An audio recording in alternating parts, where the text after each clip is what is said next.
আমরা আল্লাহকে পাবো কিভাবে, এটা বড় প্রশ্ন না? যে আল্লাহর কাছ থেকে, যে জান্নাত থেকে আমরা পৃথিবীতে চলে আসলাম, সেই জান্নাতে যেতে হলে তো আমাকে আল্লাহকে পেতে হবে। আল্লাহকে পেতে হলে আমার কি কি করণীয়, খুব শর্ট করে আমি কয়েকটা পয়েন্টস আপনাদেরকে শেয়ার করছি। 1 নাম্বার, আল্লাহকে পেতে হলে অবশ্যই তার নবী মুহাম্মদ সাল্লাল্লাহু আলাইহি ওয়াসাল্লামকে অনুসরণ করতে হবে। এছাড়া আল্লাহকে পাওয়ার দ্বিতীয় কোনো পথ নেই। আল্লাহকে পেতে হলে অবশ্যই তার নবী মুহাম্মদ সাল্লাল্লাহু আলাইহি ওয়াসাল্লামের আদর্শগুলো জীবনের প্রতিটা ক্ষেত্রে বাস্তবায়ন করতে হবে।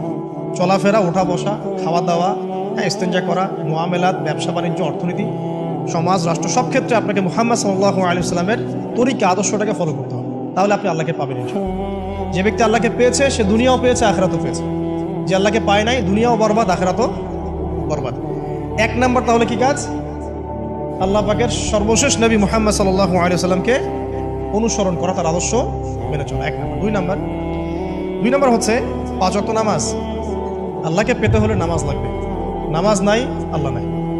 ওয়াস্তাঈনু বিস-সাবরি ওয়াস-সালাত, তোমরা সবর এবং সালাতের মধ্য দিয়ে আল্লাহর সাহায্য প্রার্থনা করো। আমরা এই জন্য নামাজে বলি ইয়্যাকা না'বুদু ওয়া ইয়্যাকা নাস্তাঈন, আমরা শুধু আপনারই ইবাদত করি এবং আপনার কাছেই সাহায্য প্রার্থনা করি। আল্লাহকে পেতে হলে নামাজের কোনো বিকল্প নাই।